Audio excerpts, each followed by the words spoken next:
Hi people! So andito na naman kami nag-rides kasama ko yung hubby ko and also our kapitbahay sina Kuya Raynand and Ate Marge.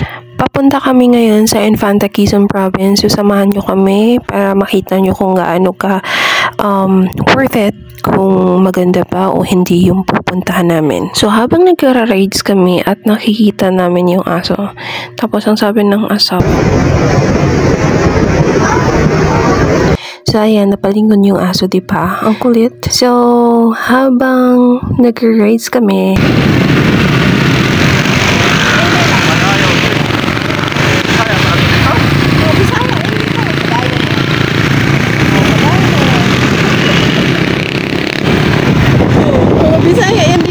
so, ayan, nandito na kami sa Infanta Quezon Province. Dumating na kami. At makikita nyo naman na may nakalagay na Infanta Quezon Province. So, welcome to Infanta Quezon at tara, samahan nyo kami. Aakyat tayo dun sa bundok. Wow!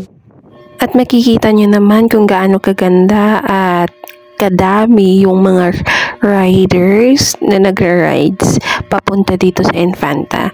At sobrang mahangin dito guys, sobrang lamig talaga, lalo nung nag-rides kami papunta dito, sobrang lamig, as in parang nasa Baguio ka talaga. Sabi pa ng asawa ko, kahit naka-jacket daw siya, parang nasa aircon daw siya, nasa loob daw siya ng mall. So ayan, nagpipicture-picture na kami. Ang ganda ng view, sobrang ganda ng view. Tingnan nyo naman, ang ganda ng view, pero siya yung favorite view ko. Sana all. Ang landi. Malandi talaga ako sa asawa ko. Sa asawa ko lang. Okay. So makikita nyo, ang gaganda talaga ng view. At saka may fish pan sila or something kineso dyan sa baba. So puntahan natin mamaya dyan. Makikita nyo kung gaano kaganda yung view. So habang gumala kami dito at nagmumuni-muni at pinapanood kung gaano kaganda yung view, ang sabi ng asawa ko, pag nakikita daw to ng mga tao, pag pinopost daw to, baka daw sabihin daw na wala daw siyang kidney stone. So ang sagot ko naman sa kanya is, anong pakialam ng ibang tao? May ano ba sila? May ambag ba sila sa buhay natin? May ambag ba sila para sa gamot mo? Nandito tayo ngayon para makita yung nature at ma-relax man lang yung utak natin sa mga problema. Hindi pa tayo pwede mag-break. Palagi na lang ba problema at stress yung haharapin natin? Hindi pa tayo pwede mag-break? Wala pa tayong karapatan na mag-break? Kailangan ba na lahat problema na lang? Napapagod din tayo mga tao, kaya kailangan din natin ng time sa sarili natin. Kailangan natin ng break para naman mabawasan yung problema, diba? Kaya maraming nade-depress na tao dahil wala silang break sa problema nila. So, dapat mag-break din tayo, guys. If may problema tayo, inhale, exhale, and take a break or pause muna sa mga problema nyo. And then, pag na-relax na yung utak nyo, makapag-isip kayo ng maayos.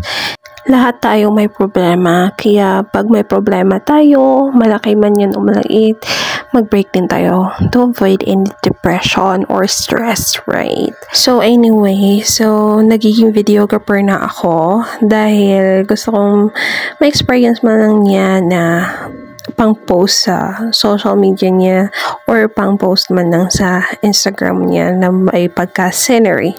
Scenery. Sabi ko, ako din, videohan mo din ako para may pang-post ako. Kaso lang yung result, tingnan mo. Pero actually, okay na siya. Hindi na siya worse. Hindi kagaya nung una, yung pag-video niya sa akin. Sabi ko, ayusin mo pag-video sa akin yung hindi ako mataba, ha? Hindi mataba. So, kakatapos niya lang magpa-picture dito sa compass, yung south, north, west, east. Sabi pa sa kanta ni Moira de la Torre, ikaw ang compass pag naliligaw, ikaw ang kulay sa langit na bukaw. Eh di wow, ikaw ang kumpas. So anyway, ang entrance fee lang pala dito guys sa Infanta Quezon, dito sa Little Baguio or ewan ko kung anong park to, KM90 Park. It's 50 pesos lang, 50 pesos per person. So worth it na siya kung may 100 pesos kayo. So yun yung pambayad nyo, and then wala na, yun lang yung ginastos namin for entrance lang yan. At inikot namin itong buong pasyalan na park na to. So may little forest sila dito at makikita nyo marami kayong pwede ma-picturean. Itong little forest na to parang siyang may pagka jungle something kineso.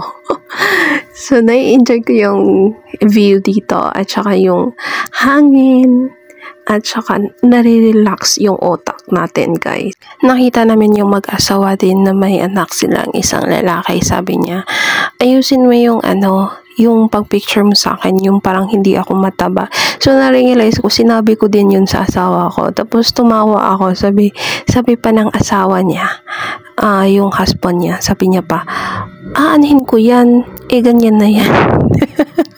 Sabi pa ng asawa ko, parang ako lang din.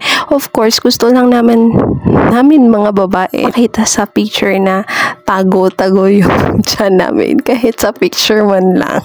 Kahit matago lang yung bilbil namin sa picture namin, nagmumukhang sexy kami. Kahit sa picture lang man, dapat pabigyan mo na lang kami or pagbigyan nyo na lang kaming mga asawa nyo. Kami ding mga asawa, mag-e-effort din kami kung paano kayo picturean na maganda din yung kuha nyo. So, as you can see guys, maganda talaga yung place nila dito. Kaya, bisitahin nyo na tong Infanta Quezon. Malaki siya.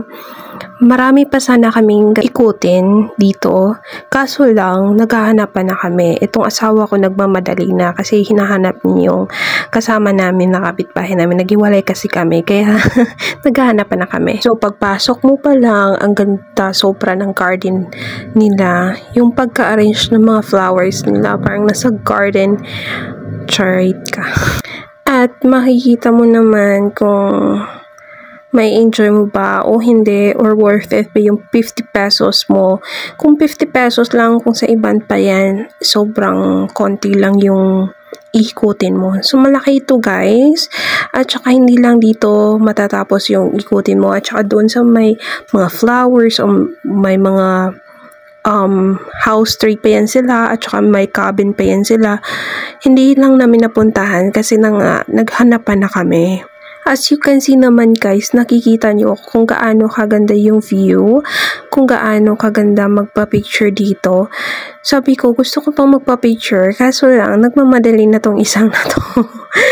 Ayan. So, sobrang, pwede kayong pumunta dyan at hindi na kami nakapunta, nakalusot dyan kasi nga, pabalik na kami. So, lalabas na kami at pinuntahan na lang namin yung parang may swimming pool sila. Pwede nyong liguan dyan guys. May entrance fee din sila. May registration fee din sila. So, pwede kayo magtanong kung magkano yung registration fee nila sa swimming pool nila. At pwede kayo magbaon ng sarili yung foods para lang magligo or something. So, ayan. Ito yung flower garden nila. So, mai-enjoy mo talaga guys yung park nila. Ayan yung sinabi ko sa inyo na swimming pool. So, dadaan tayo later dyan mamaya. As you can see, maraming tao na bumibisita dito. At sobrang ganda. Itong couple na to is nagpa-picture sila. Well, doon naman sa kabila, dito tayo, ikot tayo kasi nagpicturan sila. Nakakahiya naman. Nadaan tayo sa harap nila, nagpa-picture, ang bastos naman. Ang ganda, ang lamig ng tubig nila guys. At eto sila, nagliligo sila. Tsaka dito sila nagliligo sa swimming pool na yan. At pag akyat mo naman guys, meron kang makikita na parang, ayan parang siyang heart, and then may makikita ka din yung parang may ipapakita ko na lang kasi nalulobat na ako guys. Itong cellphone ko na to, nalulobat na talaga to. So balikan ko lang siya. Akyat muna tayo para makita nyo mismo yung parang kawa or something. Ewan ko anong tawag nito. Hindi naman siya wheel, Napagod na ako. kundi, ito siya guys, o, tingnan niyo. Ayan siya, ganyan. Kung anong tawag niyan. Ang ganda guys, diba? Magpa-picture ka. Tapos sabi ko pa sa asawa ko na malulubat na ako, wala pa tayong power bank. So packet na kami guys at lalabas na kami. Wala, lubat na ako, dada. Wala tayo pang waste So akala ko maabutan ko pa yung fish pan na yon, pero hindi ko maabutan dahil lobat na talaga ako guys. Kaya kahit anong minabadali kong pag-akyat, hindi talaga maabutan. Since lubat ako, yung sa asawa ko na lang na phone na ginamit ko pang picture dun sa fish pond. Tuwang-tuwa ko pa, diba? At ito na nga, pauwi na kami. Dito kami duman sa C6. So, dito mismo sa may lake.